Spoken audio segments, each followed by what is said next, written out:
Elon Musk et sa start-up Neuralink qui ont reçu l'accord des autorités sanitaires américaines pour tester leurs implants cérébraux connectés.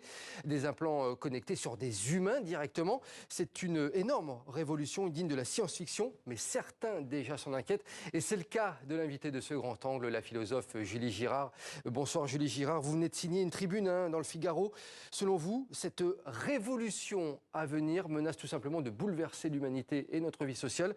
Vous dites que cet implant pourrait signer le crépuscule de l'humanité. Bonsoir. Oui, j'ai voulu soulever dans cette tribune les enjeux éthiques que porte cet implant cérébral que j'ai par ailleurs développé dans un premier roman publié aux éditions Gallimard cette année qui s'appelle Le crépuscule des licornes.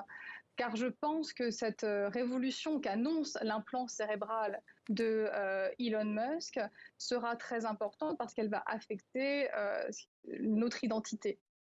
Que fait Neuralink? Effectivement, il développe aujourd'hui un implant cérébral qui permet de détecter les signaux cérébraux pour ensuite permettre aux porteurs de l'implant d'agir par la pensée sur des outils technologiques externes. Concrètement, ça veut dire quoi? Ça veut dire que le porteur de l'implant, dans le cas des tests de Neuralink, les singes, peuvent écrire un message via un clavier digital par la simple pensée. Les enjeux actuels, en tout cas à court terme, l'objectif de la société, c'est de permettre à des personnes paralysées ou souffrant de cécité de pouvoir de nouveau retrouver de la mobilité ou la vue.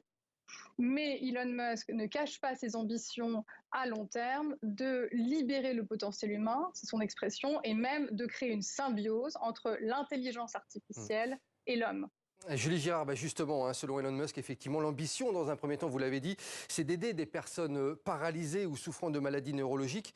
Une puce dans le cerveau pour communiquer, c'est déjà la réalité de certaines personnes atteintes de maladies graves. Illustration, justement, en Australie, avec ce sujet de Séraphine Charpentier. En un clic imaginaire, Rodney Gorham connecte l'ordinateur à son cerveau. Cet Australien de 63 ans est atteint de la maladie de Charcot, une paralysie des membres, du tronc et des muscles respiratoires. Pour lui, impossible de parler ou même de tenir un portable. De cet isolement, la start-up américaine Synchron l'en a sorti, au moins un peu, grâce à un implant inséré dans son cerveau et grâce à un petit boîtier scotché sur son torse et relié à un serveur. Je ne peux pas dire qu'il y ait eu une seule session au cours de laquelle il ait fait un clic sans que je sois déconcerté. À chaque fois, il s'améliore au point que maintenant, j'ai l'impression qu'il tape sur le clavier plus rapidement avec son interface cerveau-ordinateur que moi avec mes doigts.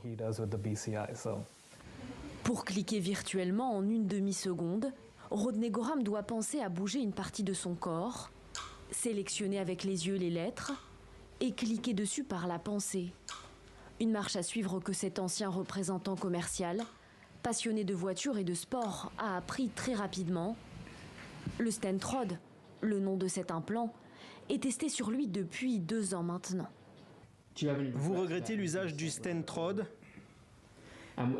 Si quelqu'un était dans votre situation aujourd'hui, vous lui conseilleriez le Stentrode? De près, voici à quoi ressemble l'implant cérébral. Il est inséré dans le cerveau via la veine jugulaire. Il se trouve à la surface du cerveau et écoute ce qui se passe dans la zone du cerveau appelée cortex moteur, qui contrôle le mouvement des bras et des jambes. Il prédit ensuite ce que vous essayez de bouger et le convertit en un signal pour contrôler un appareil.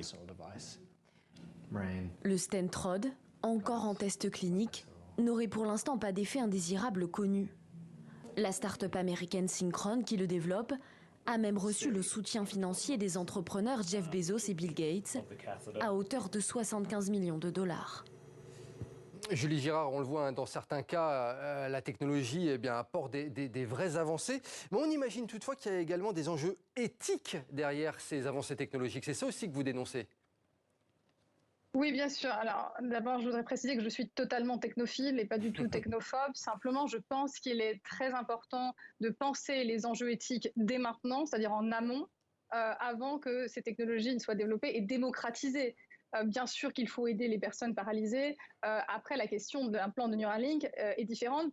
Premièrement, parce qu'il ne se pose pas comme l'implant de Synchron qui passe par la veine jugulaire, mais parce qu'il est directement placé dans le cerveau. Et ensuite, parce que l'objectif, c'est d'augmenter l'humain. Donc l'enjeu éthique, c'est jusqu'où on pourra accepter que notre pensée soit sauvegardée sur des databases, sur des données, des bases de données. Que va-t-on faire de ces données? Comment va-t-on les exploiter? Et par conséquent, comment vont-elles affecter notre vie privée? Julie Girard, selon vous, cet avènement de la puce connectée dans notre cerveau, il pourrait vraiment avoir lieu dans les années à venir, où on est dans le domaine du rêve, de la science-fiction réellement? Je ne crois pas qu'on soit dans le domaine de la science-fiction. Je pense que la technologie, le développement de la technologie est très rapide aujourd'hui. On n'imaginait pas un implant cérébral il y a 10 ans de cette nature, en tout cas qui pourrait augmenter l'humain. On a vu ChatGPT se développer très vite. Et je crois surtout on a vu les réseaux sociaux se développer dans un no man's land juridique, et donc par conséquent, qui est très difficile à réguler aujourd'hui. Il ne s'agit pas d'empêcher le développement des implants qui peuvent être tout à fait utiles. Il s'agit de penser leur encadrement et un développement positif pour l'humain. Et est-ce que le fait que ce soit Elon Musk derrière ce projet, cela vous inquiète davantage? Je ne pense pas que ça m'inquiète davantage que ce soit Elon Musk qui le fasse. Je crois qu'encore une fois, l'innovation est nécessaire. Et si Elon Musk a les moyens de le faire, tant mieux. La question, c'est de savoir dans quelle voie, quelle directive, comment est-ce qu'on l'accompagne. Parce que ce n'est pas uniquement Elon Musk qui développe l'implant, c'est un implant qui va avoir des conséquences sociales importantes. Et par conséquent, les régulateurs, les gouvernements doivent s'emparer de cette question et l'accompagner dans ce développement, lui comme les sociétés qui le feront en même temps que lui.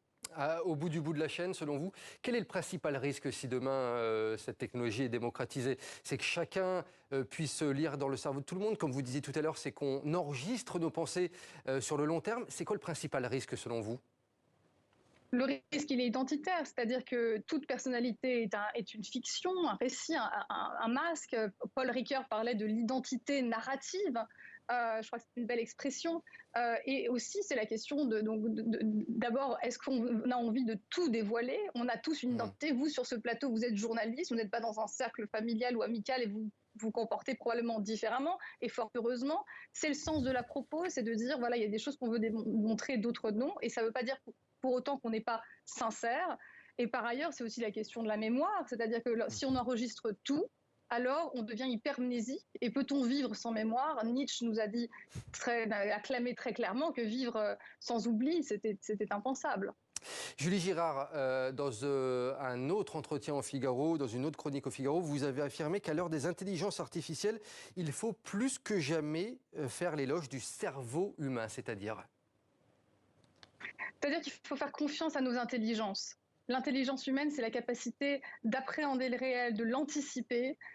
Et je crois qu'aujourd'hui, on a tendance à soit se reposer trop à anticiper, c'est-à-dire à censurer des propos, certaines idées, parce qu'on considère qu'on va heurter, on va heurter le lecteur, par exemple pour les livres, qui est mon domaine. Je crois que non, je crois qu'il faut faire confiance à l'intelligence des gens. Les gens sont intelligents et ils ont besoin qu'on leur fasse confiance. Et vous n'avez pas peur, Julie Girard, je me posais la question avant de préparer cette interview, qu'on est déjà dans un moment où il est presque trop tard, que la technologie va tellement vite qu'on ne peut pas la rattraper. Et justement, il y aura peut-être beaucoup d'excès dans les années à venir. Comment on fait justement pour les limiter, ces excès? On compte sur des scientifiques et sur des intellectuels pour penser les technologies qui sont en train de se développer. On ne pourra pas tout anticiper, c'est pas le... Mais en tout cas, si on peut accompagner les technologies les plus importantes, celles qui vont vraiment révolutionner notre rapport au monde, je crois que c'est ça qui est important. Merci beaucoup, Julie Girard. Je rappelle d'ailleurs, vous l'évoquiez tout à l'heure, que vous avez sorti un roman qui s'appelle Le Crépuscule des licornes. C'est aux éditions Gallimard. Vous abordez justement cette question des implants cérébraux. J'invite tout le monde à découvrir effectivement ce livre, Le Crépuscule des licornes. Merci beaucoup, Julie Girard. Vous étiez en direct de New York, aux États-Unis.